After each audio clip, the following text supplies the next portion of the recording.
tegeera njagala muwulirize. Bana basajja balina obukyayi ku mutima. Balina engera kye nagambye mukama wange president ku nsonga ya Betty Nambooze. Era ogenda kulaba nga bano ab'amawulire bakipika. Ani gwe bazza mu kifo kya Mpuuga. Kisobola okubeerawo ebbanga lyonna myaka 2 nga tebakitadde muntu.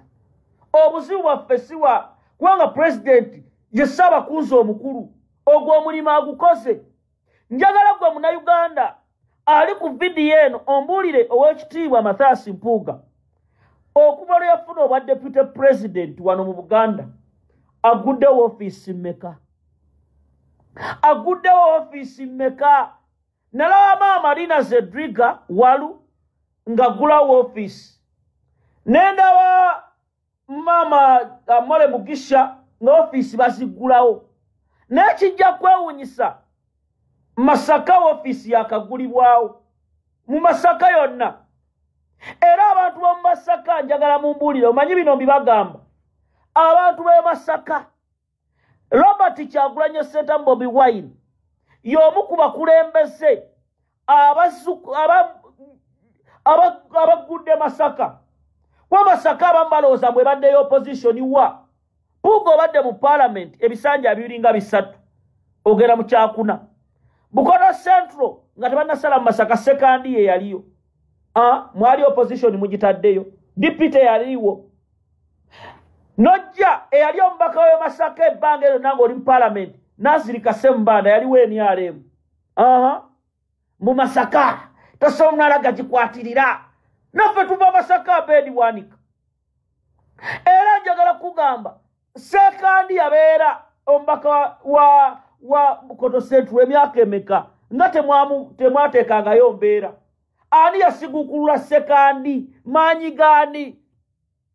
Mulememu abatadooba abalina otwanyi tw'ettadooba kumanyira Kyagulanyi Robert Ssentamu. Mwe ababaka ba parliament kati osanga oyo Juliet Kakande agenda ku zirediyo President Kyagulanyi azza atuuza bafuutu soldiers buli wamala okutambula nabo ennaku ezibadde nabo busaabala ababuulira ayogera nabo. Juliet Kakande mukyala gwe ayagala kwebuuza amagezi. Olowooza wali osobola okuwangula babiri e Kabanda? Walina ssente? Wali ofaanana otya? Nino olowooza essensi nti ogenda tambula kereziya ku kereziya olagamba Mpuuga mulungi. Tibabalimba. Obudde mugende mulwaniriremu abantu be baasiba ku bijambiya ku musango gwa Muhammad Sseginya Nalani Ssewanyana. Mwe ababaka ba parliament tuba tunuulidde n'eriiso George. Muli mu parliament, muli mu kwebuuza amagezi. Ensonga z'Abannayuganda temuzoogerako. Anita Amongi nadda mu kumanyira ababaka nga Theodore Ssekikubo. Ssekikubo yavuddeyo n'ayogera ensonga ssente y'omuwi w'omusolo ebiri ku social media ku parliament abantu beegabira ssente. Anita Amongi nassa parliament n'agamba, you see that one is bringing in no sense. Ngagamba Ssekikubo. Muganda nga Ssekikubo big up. N'ababaka abalala aba opposition ne musirika. Ababaka opposition ne musirika. Ne musirika ababaka ba opposition. Nga temulina kye musobola kwogera. Mpuuga ali mu kulya ssente. Joyce baagala musirise ku nsonga eno. Nja kulaga ekiri emityana omanyi mwerabira. Omusajja yeegabidde 5 temwagala kubyogerako Joyce baagala. Bino biri mityana Joyce baagala. Katubibaleetere. Ngenda kakuweereza ka video ne gundi. Mu musajja bano be bali ssente zaali tutadde eddagala mu malwaliro. Bannayuganda bali mu kubonaabona. Bannayuganda bali bubi. Abalumirirwa ye Bobi Wine n'ababaka abamu sikyabategeera. Wulira. Ndi munyiivu nnyo. Eddwaliro lya gavumenti mutugamba eddagala mwezi. Sebo yiriyuddawa. Sifunayo Panado, sifunayo Kapsozi, sifunayo kino omuzungu simumanyi. Bakuwandika eddagala nyingi nnyo. Ne bagala genda kadirisa. Otuuka kadirisa. Kena kutale kubaako Panado y'omutwala mu bungi. Naye eddala yo tebaba nalyo era ntulikula mu bayindi abo. n'obulondoola eddwaliro ly'emityana n'ebizibu byayo mutandikirenga ku bakkaala mujje ku badyekiko simanyi muntu bwozza omusango ne bakuzza ebbali enkya ne bakkuza kuno kwotadde n'okutegeeza nti oluusi n'ebyuma ebyetaagisibwa okubakolako nabyo tebiriimu mu ddwaliro nga ekisire temuli ekyo ojja kinyonyola abatuuze baffe bano tetulina ebyuma ebikebera eby'omulembe naddala babba ebyuma babba eddagala mu myaka ndowooza gibadde nga 3 okuva emabeka n'omwaka guli okuwedde babbawo kompyuta so ng'ate n'abasawo bennyini basusse okwebulankanya ku mirimu kakati mukulu Mathias Mpuuga Joyce Baagala ebyo biri mityana President Kyagulanyi bw'ajja n'ayogera ensonga zino abantu ne badda mu kwebuzaabuza naye nga munnayuganda abonaabona be basitula abantu abo era gwe njagala weebuuze omulembe gwa Nuupu gwe guleese ababaka abato abaguze ku zambyulensi ne baziteekerawo abalonzi baabwe ziyambeko ne bano wakamenyo bano abalowooza nti be bakasajja fuba be bagezi baatulimbiranga ku CBS nammwe ne mutega olumaana adde eri n'alya ssente ze ne babeera mu zibbangalu zaabwe era oli ajja kugamba nze tebinkwatako njagala message enegende straight eri ababaka ba parliament tukooye okukozesa Bobi Wine nga mumukozesa ku byammwe bye mwagala tukooye okulowooza temusobola kuyimira na president waffe nga bamujolonga ne mumuweefuula waali ne mumuwaanawaana naye nga bamudde eri mwogera birala mwe ababaka ba parliament mwenna mbajjukira Bobi Wine yeefiiriza kuva mu buto bwe n'agoba enguzi n'agoba ssente y'ekibi anunule eggwanga lino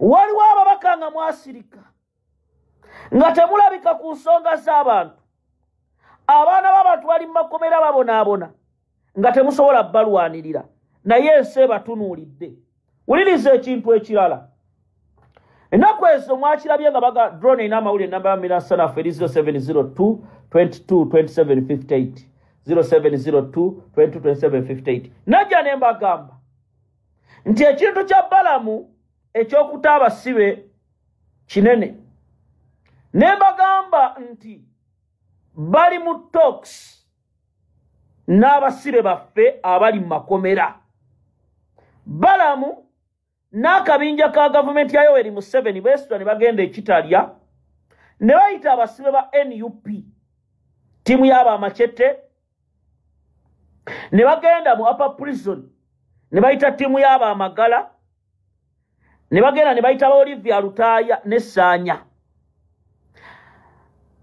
ebimu bye babagamba bye biruwa njagala muwulirize bulungi kooti olunaku lw'enkya gyeri nga 15 ne babayita abaana ne bayitawo ekyo nga tekinabeerawo bino mulera ne Mpuuga yakirimu mwamulaba nga atambula famire z'abasibe n'abazadde Mpuuga yasooka n'agenda mu famire z'abazadde abamu n'alaba ono abeera wano maama omwana wo tugeze bambi embeera si nnungi obulamu mu busaze butya abaana tebasoma mukazi wattu olubuto kati obuzibu obusazeewa eno nga babirikodinga ne bamanya obuzibu bwono fees obuzibu bwono ssente ne babikuba Mpuuga yagenda leero enkeera Wangadya wava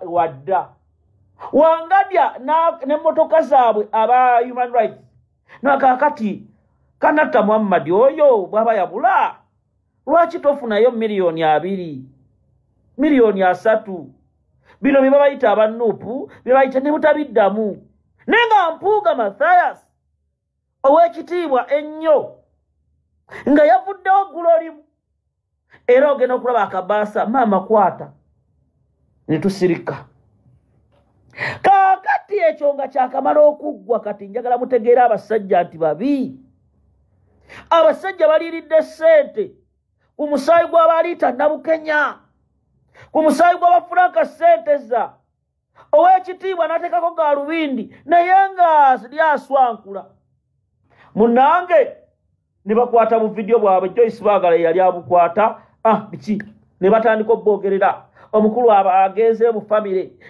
bakoze documentary nenga documentary yaginako biliyoni 2 okusirisa ensonga ya Kibalama John Bosco. President Kyagulanyi n'alajjanira abasibe musajja atu yagenda mu makomera yakyalira famire z'abasibe n'obuuza Nansana mubaka kyaliyo.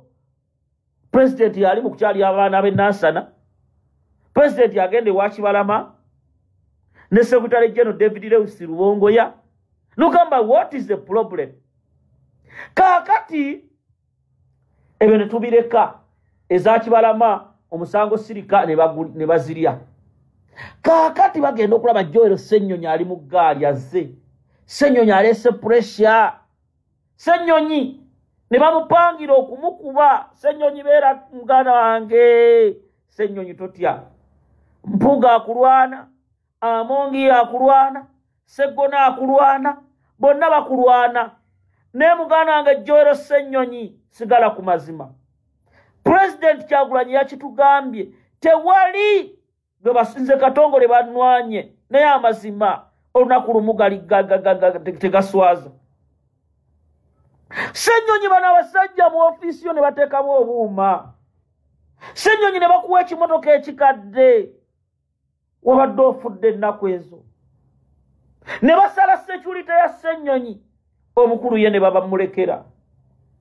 Ssenyonyi ne bagata ajja kukola kati takola n'abagamba obwalidde opposition si kusitula seminti obwalidde opposition kaput bwongo kati abikola Emmengo alabika temumulaba omuntu ayagala obwakabaka bwa Buganda abawaffe nze Katongole kasitobera ng'owa obwakabaka ekitiibwa ennaku ezo Ssenyonyi yabadde wano ku gundi yeggulo yabadde ku mazaalibwa ga Beene emisinde agibaddemu. Mpuuga oyinza okwawula Ssenyonyi n'obwakabaka bwa Buganda. Mpuuga you cannot separate Kyagulanyi Robert Ssentamu with bwakabaka kubanga nabadde nkigamba ali ne neerabira obwongo ne bunoba nti twali mu misinde Bobi Wine president waffe teyali mu ggwanga naye nga kkiriza obagaana ennyimba ze bayino zikuba. Nyimbira kabaka wange muwenda mutebi ali message wali ogyebuuliriddeko nga ne mu nnyumba yo bajja kugikuba oteekako TV nga lwe luliko ne bw'olivaawo tewali ali kujjukira okuggyako ekyenguzi. Era weebaze president yakutadde mu Guinness Book of Records ey'abali b'enguzi awo ojja kujjukirwa kubanga kino ekyenguzi kyanaazizzawo ebirungi byonna bye wakola emabega. Era bwe bale scenario eno yaliwo. Kyagulanyi president yayimirira ku magulu gaabi n'ayimiriza deputy president we Mathias Mpuuga mu mwaka bwe guti Lumira Nsanafu abamampita Lumira Nsanafu amunoti Lumira Nsanafu Mumira Nsanafu yali ayogera nnyo mu budde obwo era bwe yamuyimiriza ku bw'enguzi ekyo kyagenza mu Guinness Book of Records. Mathias Mpuuga ekyo tekigenda kuvaawo era ekyo okukirwanyisa muganda wange ogenda kufa n'ensi erinnya lyagenze n'Ekyagulanyi oba mwaka kibali oluluyimba bali lukuba olusimu bwakabaka bwa Buganda message z'ennyimba baliziyimba. Never and never joke with a celebrity. kaseera akulowooza nnyo ku kibiina ki National Unity Platform. Bangi bavuddeyo nga balowooza oba oli awo Kyagulanyi Robert Ssentamu agenda kubeera ku puleesha y'abantu abateerewo Deputy President wa Buganda. Kyagulanyi Robert Ssentamu alina ensonga ze lwaki tapaka okugira bintu kati okujjukiza nti okulonda kwa 2021 kwagwawo bugwe era buli munnayuganda yeewuunya nnyo okulaba nga Kyagulanyi Robert Ssentamu yawangula obwa pulezidenti weewaawo tebamulangirira. Buli munnayuganda yeewuunya nnyo okulaba nga Robert Kyagulanyi Ssentamu yaleeta ababaka abawera 59 mu Paalamenti ng'ate yali yakatandika ekibiina kye nga kya myezi bwezi ekiyingira akalulu ate yakiteekawo okuvuganya okw'amaanyi. Naye mu kuleeta ababaka abangi Kyagulanyi Ssentamu mu kuwangula akalulu bambi nga tannaba kulowooza bantu ki baatambula nabo, bantu ki baataddeko amafuta ne bajja ng'ababaka ba Paalamenti, kubanga byali byakibwatukira ng'abantu buli azze nalaga interest bamugamba katumuwe kaadi tugezese tulabe obusobozi bwe oba tulabe enkulembera ye. Bw'atyo yatomera, nja kiyita okutomera. Omukulembeze w'eggwanga yatomera Kyagulanyi Robert Ssentamu gwe njogerako. Yatomera olw'abantu be yawa kaadi ng'abeesize n'alowooza nti bano bayinza okubeera ku baffe.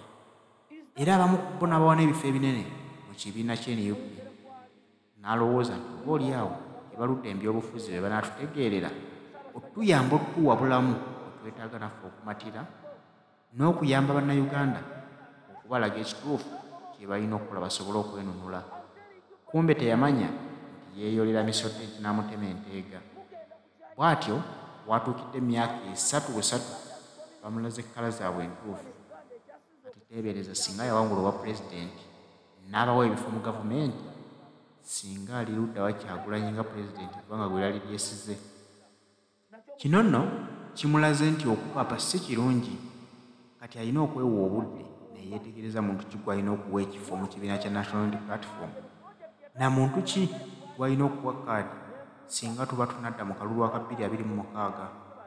Bw'atyo kyavudde tapapa kuteekawo leader of opposition Deputy President kubanga akimanyi bumanya nti nnyinza okuteekawo omulala ate naye n'atutomeza. Kati we tunaagamba Museveni agambe mu madadi bali abali kujja mada bana bali kujja mada emisango eminene abo sibata kijja kusirika. Kati nga bakochinga PA wa bedi wani kakaterega ali kansala kuba yabaleeta ngamuga gwe yambala ebyambalo bino kijja kusirika. Kati ennaku ezo Balamu n'akabondo ke Mbandulu Mwenda bestudde ne bagenda ekitalya. Osiwaayo oda bazimuwadde dda ku prisons waggulu babe abashaija ne ttiimu nga bamugamba waliwo abakulu abajja. Abakulu abajja kuliko ne baminisita. Bwe bayingidde mu kkomera abamanyi ekitalya ne babaaniriza baatudde mu kabangiriza aka Visitors Pala ne bayita abasibe bonna aba National Unity Platform.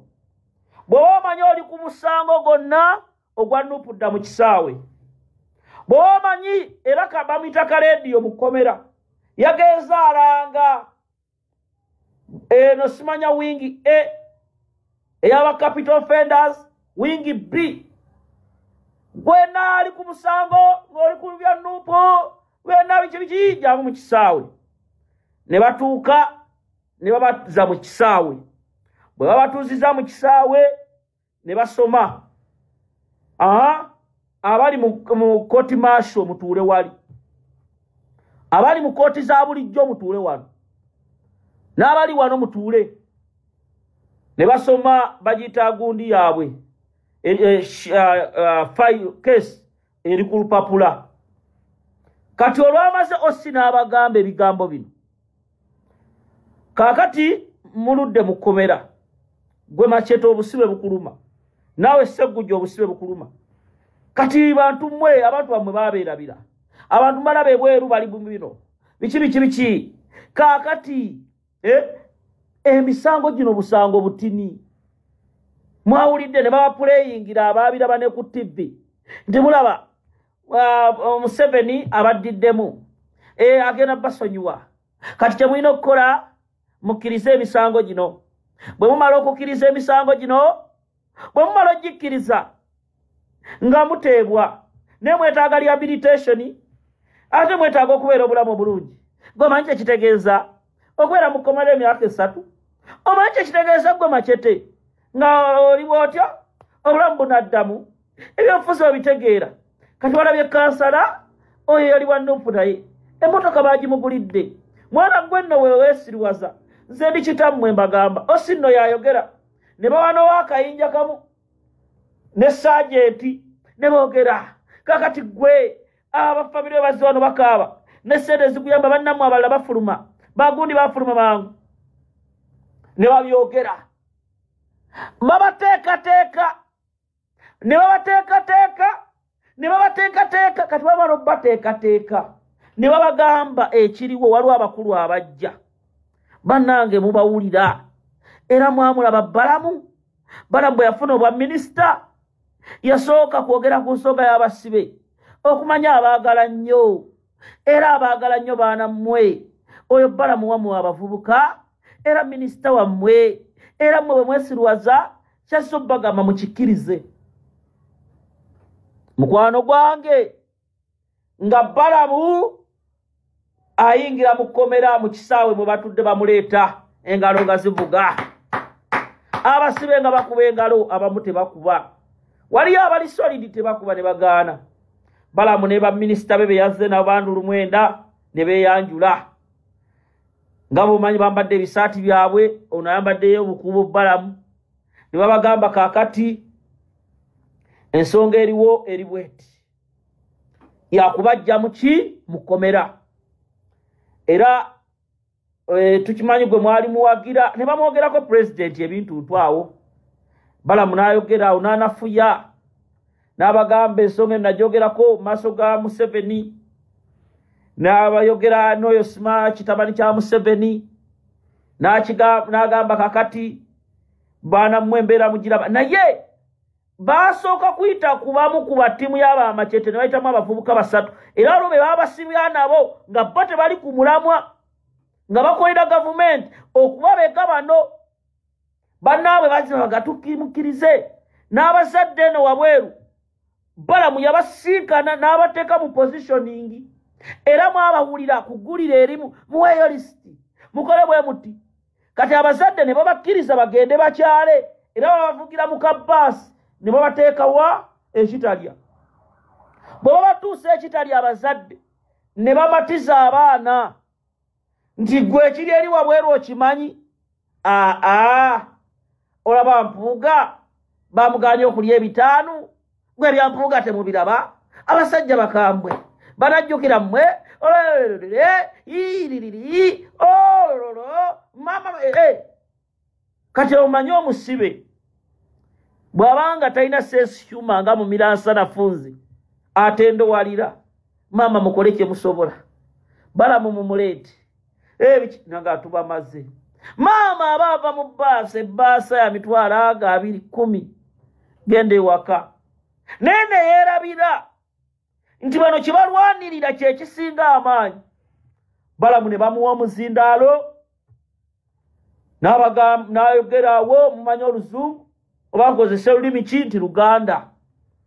Basajja battu batudde wali Osaali waye n'abagamba ebigambo bino mubiwulirize bulungi.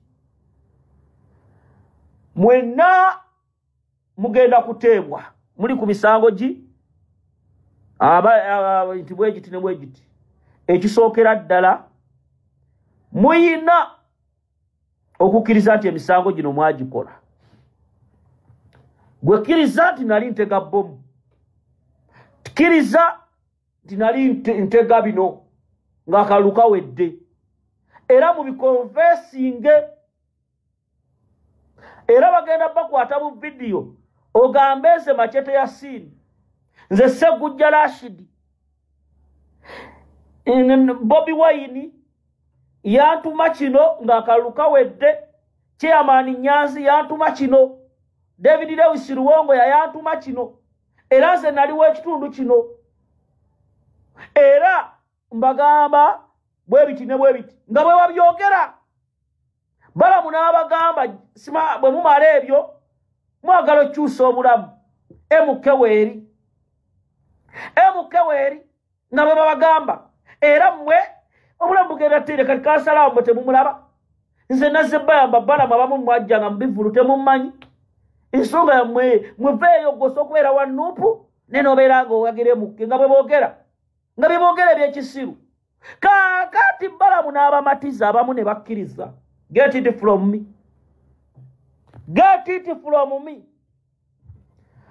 era bwe bamala batuuza mu gaapu ab'ekitalya abasibe abakyagaanye eggundi eyo narrative balinga mukaaga bo bagamba naye ekintu kino bwekitire naye waliwo abamu abakikkiriza kaakati Balamu bw'avaawo agenda eruzira Saanya Mudini mumumanyi bamuyise Mudini Saanya ne bamugamba jangu osinkane Balamu ne ttiimu yagaanye Mudini Saanya mumanyi ono eyadda mu kooti maaso n'agamba mpeereza obubaka eri omulangira Nakibinge omulangira yabyogeddeko tumwebaza mpeereza abaki Mudini ne bwe badde basiba n'empi yabagambye no police bwe kiba kufiira mu kkomera ze nfiirawo Lutaaya Olivia yagaanye kuba Balamu focus gye baagala Lutaaya kuba Lutaaya Olivia mujjuka n'ekikazi ekimu kye baapulaninga kinnamawulire mu maaso ga Museveni Your Excellency, I want to talk about some of the Nuupu political prisoners like the lady Kolodi Olivia Lutaaya. She's suffering, Your Excellency. Ekinamawulire ekyo mukijjukira mu maaso ga Museveni.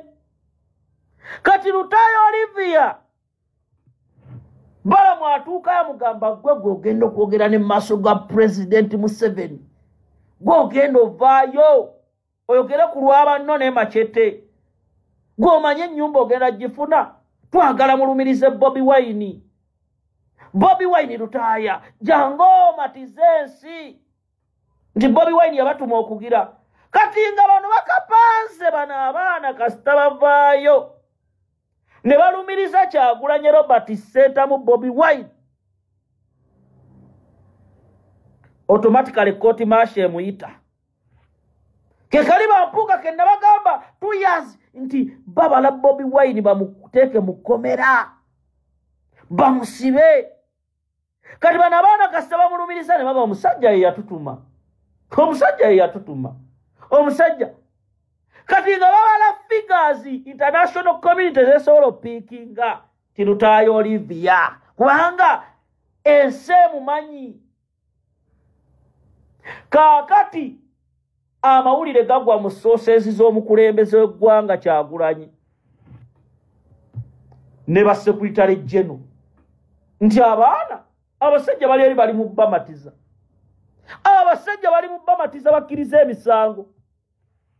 Presidenti sajja wattu n'abakulembeze bagenda ekitalya oda ya veri yabaga temuddamu kukkiriza muntu yenna ne bwaba muzadde w'abasibe bano ne TV ekitalya baazibajjeeko TV okulaba ebiri ebweru.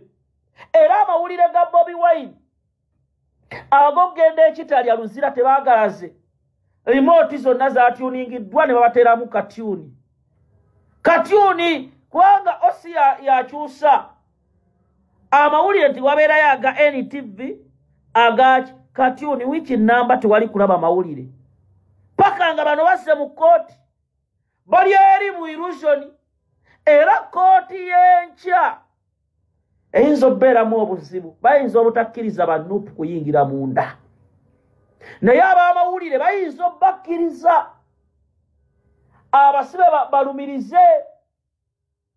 balumirize era musabe nnyo abasibe mwoyo mutukuvu abakkeko. Abaana baffe abaludde mu makomera be basibye mubasabire. Saanya yagaanye, Olivia Lutaaya yagaanye, abalala ne bakkiriza n'abazadde nze banneewunyisiza gambye baagala kulumiriza Bobi Wine bannayuganda baagala kulumiriza Kyagulanyi kumuteekako bamukuba international omusajja ali violent omusajja era baagala okusiba n'abakulembeze chairman Nyanzi weegendereze waliwo omuvubuka bamuyita Nasifu taata wa NRM Nasifu mwamula abavubuka we bamukwata ennaku ezo Nasifu ne bamuteeka n'abasirikale sima abasirikale sima bamukutte bamutadde mu kooti ne wabaawo gundi ezaagala okukwata chairman Nyanzi kukwata abakulembeze abamu ezo na mission nteeketeeke kulaba how they can twist national unity platform mu search vagalism